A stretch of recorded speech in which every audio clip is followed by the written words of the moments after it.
Alright guys, another day, another unboxing from online shopping. Ayan. So meron tayo ditong mga packages.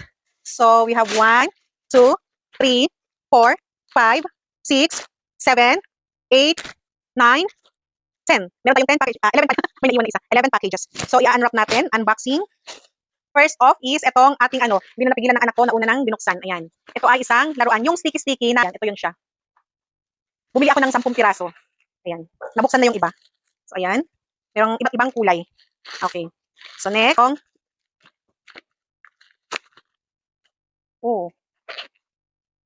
Ay, ito yung yung portable na, siya, para siyang, mic with speaker na siya. Pwede siya pang, pang karaoke. Plug and play lang din siya. Ayan, maliit lang yan siya. May headset na, and then ito yung i-connect mo doon sa yung phone. Tapos, automatic magpe-play na yan siya. Ang cute. Kahit saan ka pumunta, pwede kang mag-sing along, pwede kang mag-karaoke. Ayan. So, next is itong, ayan. Kasi, nag-order ako. Itong mga to ay maliliit lang naman, pero kailangan ko kasi. Kaya ako, may nakalabas. Ano ito? Hindi ko alam kung ano ito. Okay. Ay, ito pala yung sa clip. Yung dito sa, pag naggagawa ka ng make-upan sa mukha. Ito. Ganyan. Ayan. And then, meron din tayo nitong, pang selfie, tawag nito, ito yung nilalagay sa likod ng cellphone para pwede mong gamitin yung back camera. Ayan siya. Meron na siyang sariling magnet, pero kung yung kung yung case nyo ay mag-safe, ito lang, diretso i-didikit. Ayan. Ang alam ko meron na akong ganito pero hindi ko mahanap, kaya umorder ako ng panibago. Pero okay lang yun kasi hinihingi ng anak ko yung isa. And then ito, meron din tayo nitong kabuki brush. Ayan. Gusto ko yung ganito yung sariling cover na para hindi kalat sa bag. Ayun. Ganda, ganyan. Tapos pag ibabalik mo siya, hindi mo siya igaganon kasi i-spread yung ganito niya. So hihilain mo siyang ganyan. Hilain mo ito, and then saka mo siya i-cover. Tapos push. Ayan. Next, ito naman ay yung sa pag naglilinis ka ng ng makeup brush. Ayan, ito siya. I-push mo naman siyang ganoon para tipid ka sa sabon. Ayan. Ilagay mo sa loob and then brush lahat ng makeup brush para hindi ka tapon ng sabon. And then after that, ayan, tupi mo siyang ganyan. So flat na ulit. Ayan. Tapos ito naman, para saan to? Hindi ko alam kung para saan to. May order ba akong ganito? Siguro free niya ito. It's a rubber. Hindi ko alam kung para saan to. Ayan. Siguro free ito. Isa-search ko na lang kung anong gamit nito. Ayan. So next, ito hindi ko alam kung anong gamit nito. Na naka-usli pag open natin di ba kanina. Ayan oh. Hindi ko alam kung ano to. So next, puro maliliit. Next naman ay, okay. Ito yung lipstick ng Maangge Lips. N106. Maganda ito. Kaya gusto kong i-try. Based sa reviews, mataas ang review rating niya. Next. Okay. Ito yung cord na both ends ay 3.5mm.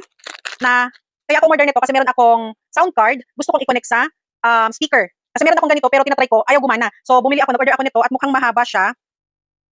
And maganda yung kanyang pagka-cord kasi, ayan oh, hindi siya yung rubber. Matibay siya. O mahaba siya oh. Mahaba siya. And both ends is 3.5mm. Na pareho, yung dalawang guhit, insert sa sa cellphone and then dun sa ay dun sa sound card and then dun sa speaker. So ita-try natin mamaya. So next, maganda yung kasi mahaba. Ito naman yung pang selfie light. Oh, ang liit pala niya. Maliit pala siya oh. Ang cute. Cute. Rechargeable. And meron siyang kasama dito charger. And then yung clip. Clip niya. So paano natin i-ano to? Okay. I-insert mo siya dito. Insert mo siya dyan. And then i-clip dun sa phone. Ganyan. Ayan. So pwede siyang i-bend.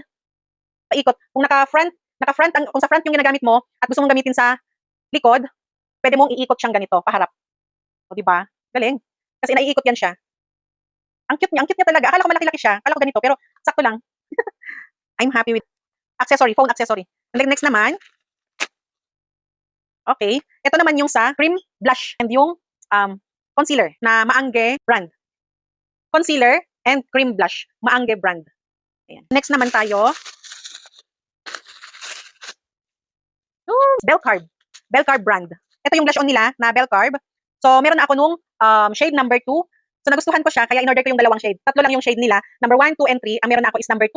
So, gusto kong i-try itong 1 and 3. Ang shade number 1 is medyo pinkish siya. Maganda siya sa mga mapuputi, mga mistisa.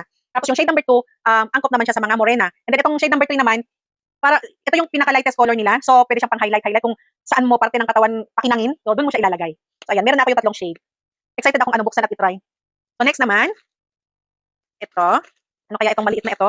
Okay. Hindi ko, paano ba i-spell yan? Okiel, na eyeshadow stick. Ayun. Ganda ng packaging, gold.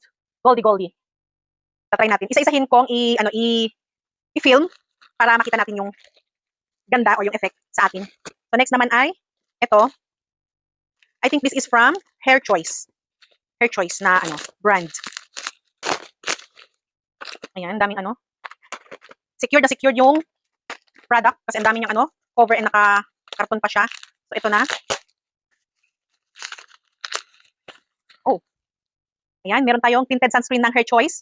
Excited ako matry din ito. Ayan. Next is yung Pecas cream nila, pangtanggal ng Pecas. Kasi medyo, meron akong, Pecas is melasma. So, meron akong konti dito. Gusto kong i-try, tignan natin. Gagamitin ko siya for one month na dire-diretso. So, i-review ko ito. Kung effective nga ba. And meron din tayo yung kanilang soap na Kojic Papaya. So, ito ipag-prepare ko yan siya. Combo-combo ko itong tatlo. Pecas cream, soap, and then yung tinted sunscreen. Next.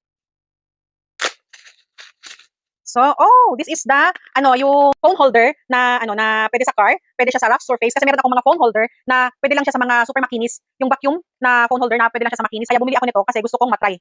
Medyo pricey nga lang siya compared dun sa iba, kaya lang, push na natin kasi nga sabi nila, mas maganda raw ito. Ayan. Kasi, kaya pala, pwede siya sa, rough surface, kasi may gel type siya dito, Medyo jelly yung dito niya. So, pag dinikit mo siya, didikit talaga siya and then ilak mo. So, dual yung kanyang lock. Hindi kagaya nung iba na wala siyang ganitong gel. So, kapag dinikit mo, kailangan mong doon sa clear surface lang talaga. At medyo heavy siya. Medyo may kabigatan siya.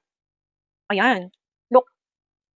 At sturdy nga siya, Hindi siya yung pag nilagay mo parang nagbabibrate. Matibay siya kasi bakal. Bakal siya. Ganda. Look, meron siyang gel dyan. So, ito na yung gagamitin ko sa car. Ayan. And then, last but not the least, I have here, what's this? Ano kaya ito? Laan. Okay. Ito naman is na-intriga ako sa mga reviews nito kasi maganda daw siya kasi pampa-massage ng skin sa face and then pampabatak pataas. How to open this? Okay, open mo and then ito siya. Ang smooth niya. Nung pinapanood ko siya, akala ko rough, pero nagkamali ako. Very smooth. Mas malambot pa kaysa sa tela. Ang smooth niya, mas malambot pa kaysa sa tela. Ang sarap ang sarap ganyan, Pero bago natin gamitin, kailangan nating linisin. Siguro bibili pa ako ng isa para sa asawa ko, para tig-isa kami. Okay, so dito nagtatapos ang ating unwrapping, unboxing. So thank you so much. Thank you for watching.